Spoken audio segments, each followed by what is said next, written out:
नेते लक्ष्मण हाके आज बारामती तालुक्याच्या दौऱ्यावर आहेत. आपण त्यांच्याशी बातचीत करणार आहोत. काय सांगाल, आज तुमचा जिल्हा परिषद पंचायत समितीच्या निवडणुकीत पार्श्वभूमी बारामतीत दौरा आहे, काय नियोजन आहे? बारामतीमध्ये जे कार्यकर्ते निवडणुकीला सामोरं जात आहेत, उभं राहत आहेत, जी लोक संघर्षाच्या भूमिकेत आहेत, त्या लोकांना सपोर्ट करायचा आणि बारामतीच्या निवडणुकीमध्ये पंचायतीला जिल्हा परिषदला सामोरं जायचं या हेतून आम्ही बारामतीमध्ये आलेलो आहे. पंचायत समिती जिल्हा परिषद निवडणुकीमध्ये दोन्ही पवार एकत्र येऊन निवडणूक लढवत आहेत, कसं पाहताय? अहो, हे पवार कुटुंबीय एकत्रच होते, एकत्रच आहेत, एकत्रच राहणार आहेत. नगरपालिकेला बघितलेलं आहे तुम्ही, पुण्यामध्ये बघितलेलं आहे, पिंपरी चिंचवडमध्ये बघितलेलं आहे.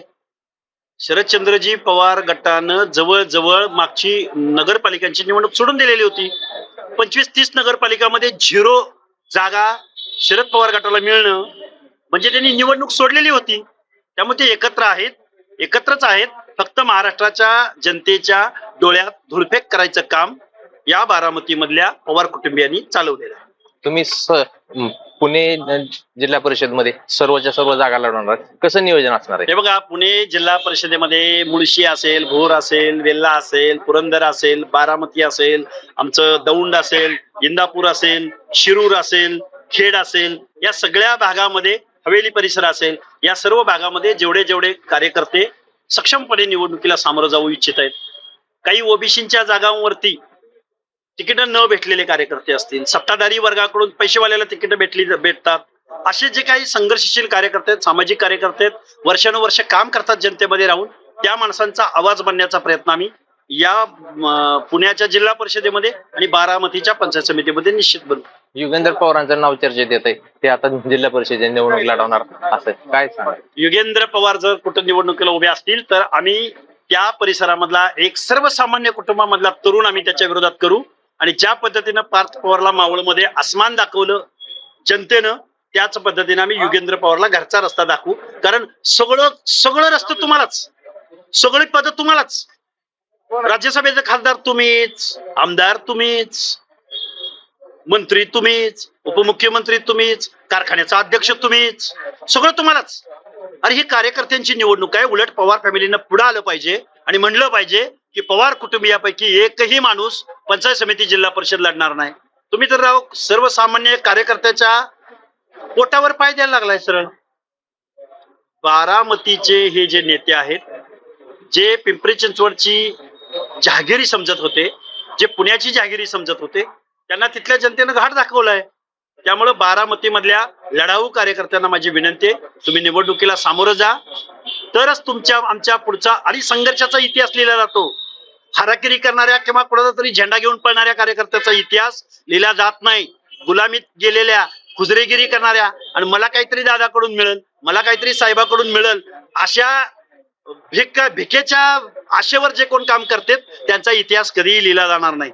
बारामती परिसरापुरतं बोलायचं झालं तर ज्या कार्यकर्त्यांनी संघर्ष केलाय त्या कार्यकर्त्यांचं नाव या बारामती परिसरामध्ये सगळ्यांना माहिती आहे. त्यामुळे माझी विनंती आहे सगळ्या चेल्यात चपाट्यांना, जरा स्वाभिमानानं, जरा हिमतीनं पुढे या आणि निवडणुकीला सामोरं जा. तुमच्या बरोबर आणखी कुठले पक्ष असणार आहेत? सगळे कोण शोषित वंचित सगळे आमच्या बरोबर आहेत. बसपा असेल, रासपा असेल, कोण अजून काँग्रेस, कोणी असो, जो कार्यकर्ता लढणार आहे ना, जो हिमतीनं सामोरं जायचं ना, ज्याची विजन क्लिअर आहे, ज्याला माहिती आहे मी ज्या समूहातून येतो, मी ज्या गटातून येतो, मी ज्या गावातून येतो, त्या गावाचा प्रश्न जर मला बारामतीच्या पंचायतीमध्ये मांडायचा असेल, युगेंद्र पवारला काय कळेल तुमचं? युगेंद्र पवार वायनरी बद्दल विचार करेल. पार्थ पवारला काय कळेल? पार्थ पवार पुण्यामधली जमीन कशी आपल्याला 500 रुपये मध्ये घेता येईल, किंवा दावोसला कसं जाता येईल, किंवा दुबईला कसं जाता येईल, US ला कसं जाता येईल, त्यांचं लक्ष तिकडे आहे. अरे तुमच्या ठिकाणी तुमचं तरी प्रतिनिधित्व तुम्ही करा ना, का सगळंच पवारांना देऊन टाकताय? अरे ही लोकशाही आहे आणि तुम्ही काय फक्त मत द्यायला जन्म घेतलाय का?